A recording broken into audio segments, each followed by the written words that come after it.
Here we go. 15 minutes on the clock here. Next 15 minutes uninterrupted basketball talk of what just happened yesterday in the NBA. And the clock starts now. Alrighty. A lot of close games in the NBA last night. Let's start here with Pacers at the Hornets. And Pacers in a close game and they lose. Womp, womp. Classic Pacers, still classic Pacers. But well done for this Hornets team getting the win, 121-118.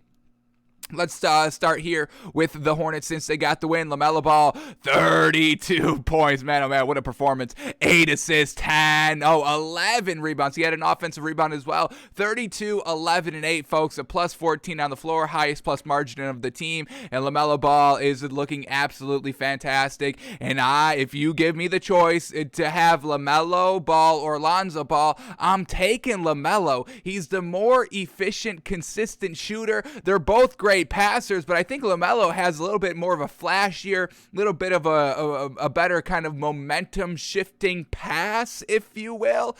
He just brings a lot more energy to the team, in my opinion. I'm loving LaMelo Ball over Lonzo. I don't think that's the most popular opinion, but I see LaMelo Ball being way more consistent than Lonzo is. But either way, they're both good. I'm not knocking Lonzo that much, but I'm just truly praising LaMelo Ball out here. Younger and better. The younger and better Ball? I think so. LaMelo Ball, truly a fantastic night last night. Terry Rozier, only 10 points on 9 shots. Wasn't the most efficient, 0-4 from the 3, but 5 rebounds, 3 assists. Not bad overall. Mason Plumlee still holding it down here at the 5. Only 5 points, but only on 3 shots. Not commanding the ball, not trying to take away from what this offense is, which is kind of a high-scoring, kind of outside shooting offense. So Mason Plumlee's got to give this dude mad credit for this Hornets team, folks. Holding it down. Obviously not the best big in the league, but just serviceable enough where they're winning games and kind of competing consistently. They just rallied off 5 straight wins. And do they make it in our power rankings? You're gonna have to tune in, stick around here until the end of the segment to see if they get in the top 10 here. But I don't think you'll be disappointed if you are a Hornets fan. We'll just say that. But Mason Plumlee, fantastic night. 5 points, 6 rebounds. Miles Bridges, 14 points, 6 rebounds, and then Gordon Hayward, 25 points, 2 blocks, 3 steals, 3 assists, 4 rebounds. Fantastic. And then this bench contribution, Kelly Oubre Jr. fitting in so great on the bench here. 16 points on 54% shooting, and then Cody Martin, 12 points, 5 assists, and 4 rebounds. So this Hornets team is kind of clicking over the last kind of week, 2 weeks here, and we'll see if they can keep it up here. Love what we're getting from them. And then for the Pacers, classic, they lose close. Sabonis, only 8 points and 6 rebounds. Only one player in the starting lineup had more than 10 points scoring-wise, and that was Malcolm Brogdon with 16 points. Very lackluster night from all the other starters. Off the bench here was where the production came from, and they played heavy minutes. Torrey Craig off the bench, 14 points, 7 rebounds. We had Goga Badazi, 11 points, 4 rebounds. Brad Wanamaker, 12 points, 3 rebounds. Jeremy Lamb, 23 points, 5 assists, 3 rebounds. So this Pacers team, they have no identity. They can't use their stars, and whenever their stars have a good game, they lose the game. So Hornets get a nice win here, 121-118. Pacers, I don't know what it is. You've got to blow it up. You've just got to blow it up. It's not it. You've tried the last 3 years. It doesn't work. This Pacers team is forgettable. The only forgettable team in the NBA, folks. I like the Cavs better than I like the Pacers. I like the Magic better than I like the Pacers, folks. This Pacers team is absolutely nothing. It's unfortunate, but that's where we are. Hornets get a nice win, 121-118. Alrighty, another close game last night. Warriors at Pistons. Yes, Warriors being close to the Pistons. Unfortunate, but they get the win, 105-102. So they pulled it out at the end. No Steph Curry last night, and they still get the win. That's absolutely huge. And who stepped up?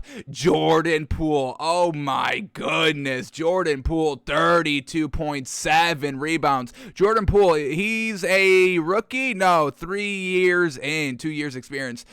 So yeah, Jordan Poole, this young player, is getting it done. We've seen him be absolutely magnificent this entire year, kind of being a huge number 2 for this Warriors team that kind of needs a little bit of a number 2 till Klay Thompson gets back, and then he could be a number kind of 3. But Andrew Wiggins is kind of a 3, so he could just do whatever the hell he wants whenever Klay Thompson gets back. But big props to Jordan Poole for carrying the load without Steph Curry.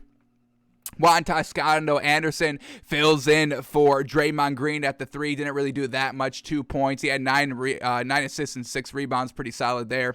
Andrew Wiggins steps up as well. Always consistent. And once again, without Steph Curry, he needs his production to go up more. And it absolutely did. 27 points, 5 rebounds. Well done for the Warriors of getting the win. And let's also shout out Nemanja Bjelica coming off the bench. 14 points, 8 rebounds. And then for this Pistons team, an unfortunate loss here.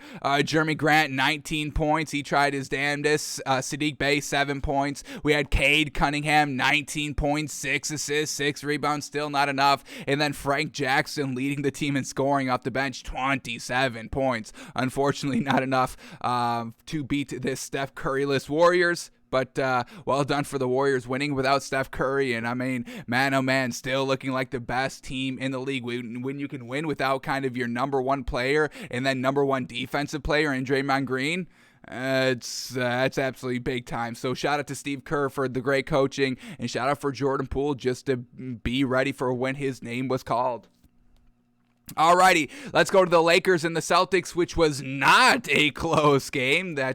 These last 2 games that we've talked about, very, very close. But the Celtics blow out the Lakers 130-108. LeBron James did play in this game. Yes, you've heard that right. LeBron James did play last night. He had 23 points, 6 rebounds, 62% on 16 shots. Still not enough to get the win. Russell Westbrook, 12 points. And we've seen Russell Westbrook play good without LeBron James. First game back with LeBron James, and he's kind of back to floundering and not doing anything great. 12 points, 6 assists, 4 rebounds. Not terrible overall, but not that efficient. 38% on 13 shots. He only had 2 turnovers as well. Clean that up and still get the loss. Avery Bradley, 6 points. Anthony Davis at the 5, 31 points, 6 rebounds. And then Talen Horton-Tucker, only 2 points on 6 shots. He only scored the 2 points from the free throw line. Carmelo Anthony, 13 points off the bench. Malik Monk, a solid 9 points, 2 assists. Could have been a little bit better out there, minus 20 on the floor. The worst plus minus. But a big lackluster game here for the Lakers, not winning game 1 with LeBron James back. And you lose to the Celtics. How do you lose to the Celtics team? It's not like this is a great team. I don't even know if I call this team a good team. Jason Tatum has really been stepping it up with Jaylen Brown out of the starting lineup.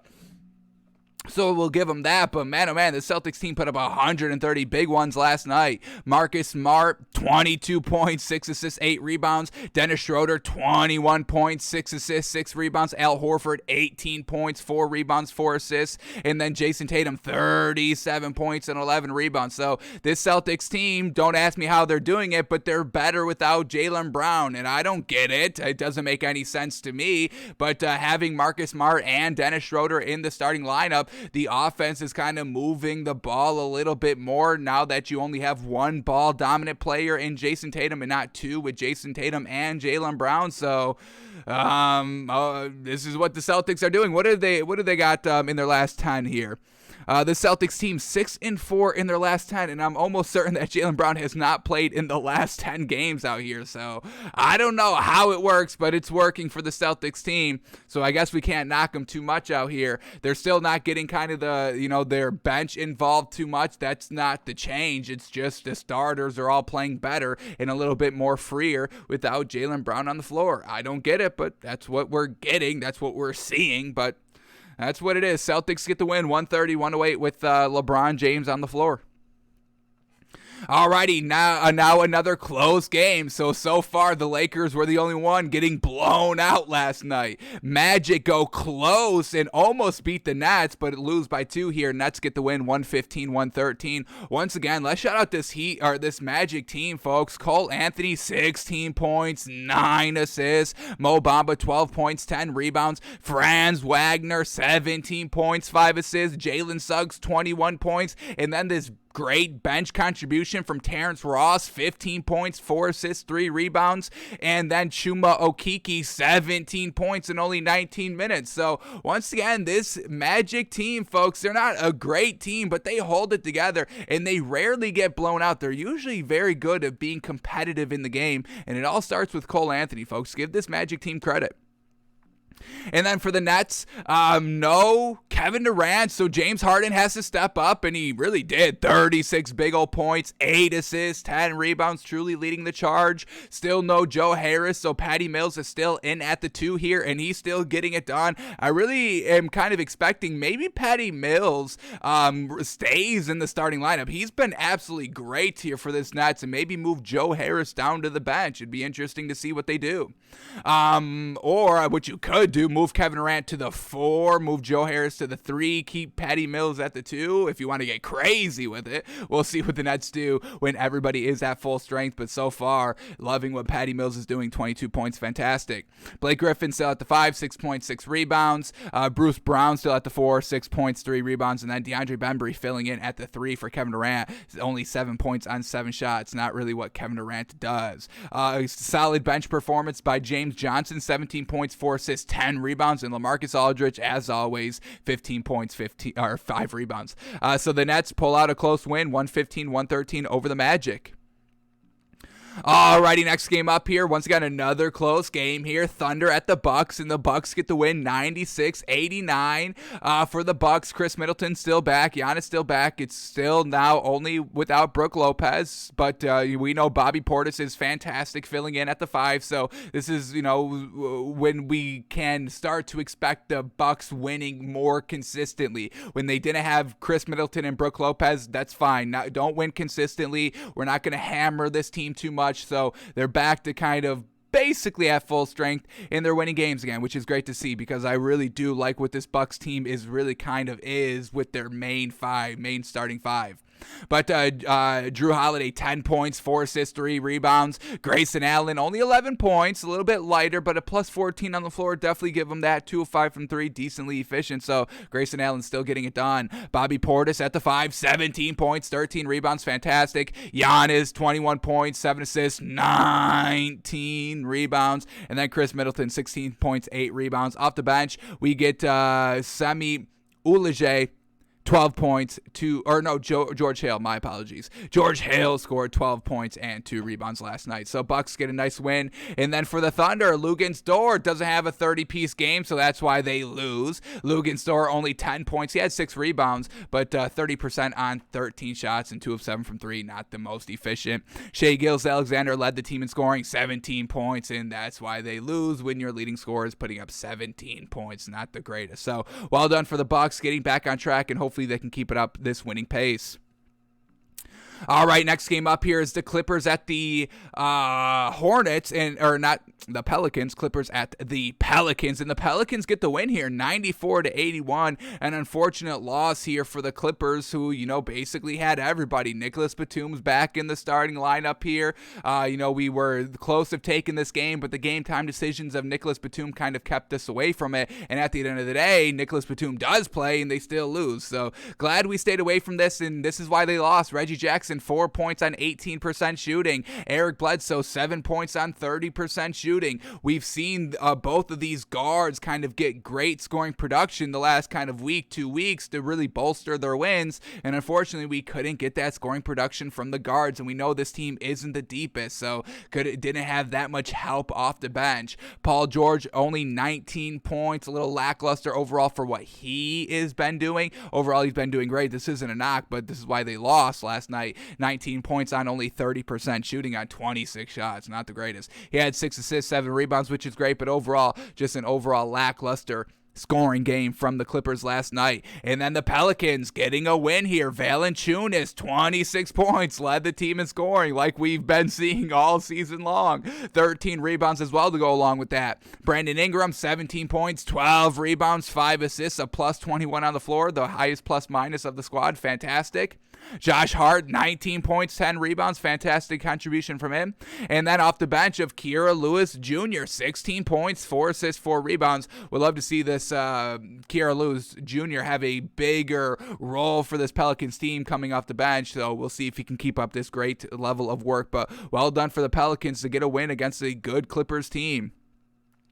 All right, then we get the Bulls at the Nuggets here, and the Bulls get the win, and this was one of our picks from last night. Our only pick from last night. We had the Bulls. What do we have them at? +3? I believe it was +3. Let me see if I can quickly see what this line closed at last night. It was either 1.5, 3. Bulls -3. Bulls -3. They win by 6. So, yeah, bingo, bango. We hit it regardless of whatever the heck the spread was. So, well done for the Bulls getting the win, 114-108 over the Nuggets. And once again, this Nuggets team, they just don't have, the guys on their squad. And they had... that is our 10 minutes here, but we still got 3 games to go, so we can close this out here. But once again, still no Michael Porter Jr., no Jokic, no Jamal Murray here, so lackluster scoring overall. And Aaron Gordon had 28 points, 9 rebounds, 4 assists, which was really, really great, but everybody else was lackluster besides Will Barton. 23 points, 4 rebounds, and 3 assists, but Jeff Green at the 5, 9 points, 4 assists, 4 rebounds. Austin Rivers at the 2, 9 points. And then Monte Morris at the 1, 6 points, 5 assists is just not enough to get this team going and rolling here. So this Nuggets team, they're going to have to figure out their offense at some point. Hopefully everybody can be healthy at some point this season. We don't have the biggest hopes and believability in Michael Porter Jr. being healthy this season, unfortunately. And I think that is going to be their downfall. And once again, what the hell is this Nuggets team doing not playing Bobo? You don't have Jokic, you don't have Michael Porter Jr. You're lacking a little bit in the height department without those 2 players. And Bobo gets 0 minutes? 0 minutes? Why? It's so maddening. It's maddening, folks. Can we please start playing Bobo? Please, Nuggets, please get that man playing. Sheesh. That's why they lose. When you don't play Bobo, you lose the games. Do you not see this? Jeez Louise.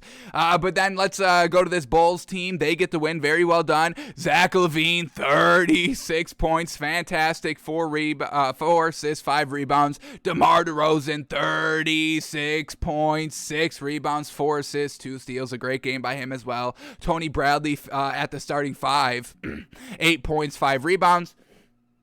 Lonzo Ball, 7 points. He had 6 assists, but once again, 1 of 6 from 3. That's why I'm taking LaMelo over Lonzo Ball all day, every game, every year. We see this in and out. We see LaMelo Ball. He wasn't only good his rookie year, he's carrying it over and getting better his second year, which is great. Seeing players get better every single game, every single year, where Lonzo Ball, I don't really see him getting better. I know his shooting was kind of okay the first couple of games, and everybody was saying Lonzo's the best shooter of all time. I saw y'all say that, but it's not consistent, folks. It's not consistent.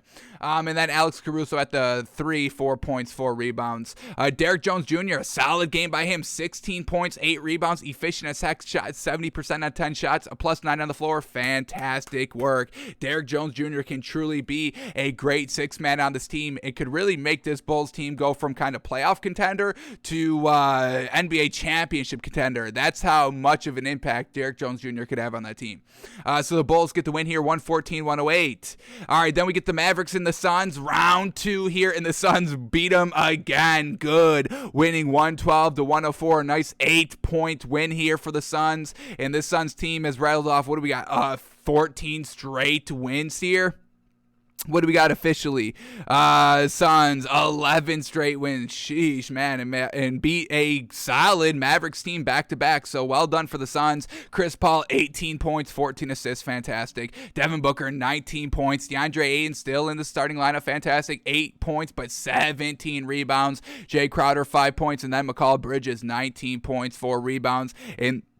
And then the bench scoring here for the Suns, a huge reason why they're rallying off 11 straight games. Yes, it's the Devin Booker and Chris Paul, but you need this bench doing what this bench has been doing. Cameron Johnson, 13 points, 4 rebounds. Cameron Payne, 10 points, 4 rebounds. JaVale McGee, potential 6th man of the year, 14 points, 6 rebounds. So great bench production. 3 players all with 10 plus points. That's absolutely amazing. And the Suns are able to beat the Mavericks again.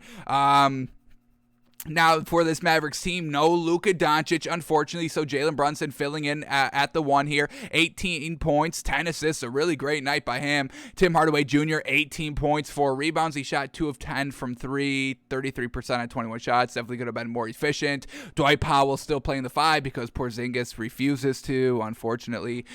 So Dwight Powell, 2 points, 4 rebounds. Porzingis led the team in scoring, so we'll give him that. 23 points, 12 rebounds, 2 assists, 2 steals, 1 block. Not a bad game overall. And then Dorian Finney-Smith, 12 points, 3 rebounds. Unfortunately, no great bench production here, and that was a reason why that the Mavericks were, lost again to the Suns. And then the last game of the night here, Raptors at the Kings, and the Raptors get back on track, winning 108-89 over the Kings. Love seeing this by the Raptors. Fred VanVleet, 13 points, 6 assists, 3 rebounds. Great night. Gary Trent Jr., 23 points, 4 rebounds. He's been real consistent out here ever since he's got in the starting lineup, so we love seeing that. Kem Birch at the 5 here, 10 points, 9 rebounds. Pascal Siakam still playing the 4, and he had 32 points, 8 rebounds. Well done. And then Scotty Barnes, his first lackluster night of the season, 2 points. He had 6 assists and 7 rebounds, which is good. We'll give him that, but he shot 12% on 8 shots. Not exactly what we're looking for. So well done for the Raptors. And then for the Kings, what do we got? Buddy Hield still off the bench, shooting 12 threes, 3 of 12 from the 3, 10 points. De'Aaron Fox, 17 points, 3 assists. Davion Mitchell, still not really not coming out of the league to a hot start out here. Davion Mitchell still coming off the bench here, 5 points on 20% shooting and only 4 assists. So unfortunate, the Kings just don't. I don't know. They just don't have an identity. They've got too many players. You've got De'Aaron Fox and Davion Mitchell. 2 guards out here. You got Buddy Hield that you don't know what you're doing. Had him in the starting lineup for a couple of games, looking to trade him. He's coming off your bench. So this Kings team, they don't know what they've got too many pieces here. Expect them maybe by the trade deadline to truly figure out the offense on what they want to do, but they're not winning with all this talent, and you've got some tradable pieces, so we'll see what this Kings team does overall here. But well done for the Raptors getting the win, 108-89. Alrighty, now we have to update our NBA power rankings. Well, let's quickly see, is there any great value tonight in the NBA? We just hit Bulls -3 last night. Fantastic. Back on track in the NBA. Only had 1 pick last night. But let's see what we get in tonight's action to see if there's any great value. Here we go. We got Rockets at Knicks. Rockets +11.5. Knicks -11.5. We're not going to swallow 11 points here. We're not betting on this Rockets team. We got Heat at Wizards. Heat -1, Wizards +1. Interesting. I could definitely take this Heat team. Absolutely. Definitely have to make sure everybody's playing here for the Heat, making sure at least Jimmy Butler is playing. What do we got for the Heat? Markieff Morris out. I don't really like that. Bam Adebayo, game time decision. Tyler Hero, game time decision. And then for the Wizards, we got Davis Bertans is out and Thomas Bryant is out. Well, if Tyler Hero doesn't play, they won without him last game. That was pretty good. So I'm going to take the Heat -1. Jimmy Butler's playing. I expect Bam Adebayo to play as well. Tyler Hero hopefully didn't play in the last meeting, so hopefully he's good to go in this game. But overall, you're still going to have one of the big enforcers of PJ Tucker, so you don't need both Markieff Morris and PJ Tucker, but having both is great, but at least one is good to go there for the enforcer, and we'll see if this Wizards team, if they can continue to kind of be the real deal here. But overall, I love what this Heat is all about. We have them as top teams here in the NBA, and we're going to do our power rankings in a second here. Heat do return to the top 10, thank goodness, because Jimmy Butler's back, but Heat -1, yeah, we'll take that. What else do we got? Pelicans at Pacers. Pelicans +7. I get Pelicans +7. Oh my goodness. I know they're on a back-to-back, but so are the Pacers. They just lost last night that we saw. So yeah, give me the Pelicans +7 if everybody's good to go. If Brandon Ingram's not good to go, then maybe he's a game time decision. That could potentially hurt this team, but we know the Pacers don't blow out anybody. Even if Brandon Ingram doesn't go, I hope he does, but I'm taking the Pelicans +7, and if he does play, this is amazing value of getting 7 points here. So we're going to take the Pelicans +7 as well. Okay, we're finding some good value now. We got Hornets at Hawks. Hornets +7. We're going to stay away from that one. I do like this Hornets team, but this Hawks team has rallied off 3 straight wins. They're kind of coming into their own a little bit, and we'll see if this Hornets team is ready to compete with some of the better teams in this league. Thunder at the Celtics. Thunder +10. This is not a good team in the Thunder, and I don't really know what the Celtics are all about. They're looking good, but I don't understand why they shouldn't be without Jaylen Brown. But so we'll stay away from Thunder Celtics. We got Grizzlies Timberwolves. Grizzlies +2.5. Grizzlies looking good, and we'll see if the big 3 of the Timberwolves can kind of make it close. Magic at Bucks. Magic +11.5. Solid value with the Magic here, especially with the Bucks being on a back-to-back, but so are the Magic, and we'll stay away from this one. 76ers at the Blazers. 76ers +6.5, and I'm assuming Joel Embiid is still not good here, and we're not buying this 76ers team until Joel Embiid comes back. Overall, we believe in Tyrese Maxey, but they're just not coming away with wins, and yeah, Joel Embiid is still out with the COVID-19. And then the last game of tonight, we get the Jazz at the Kings. Jazz -7.5, Kings +7.5. Jazz looking good here. Don't really want to swallow 7.5 there with them on the road, as well as us already having 2 good games here that we believe are better value. So yeah, we're locking in Heat -1 in Pelicans +7 tonight. We just hit 1 of 1 last night, and we're looking to hit 2 of 2 tonight.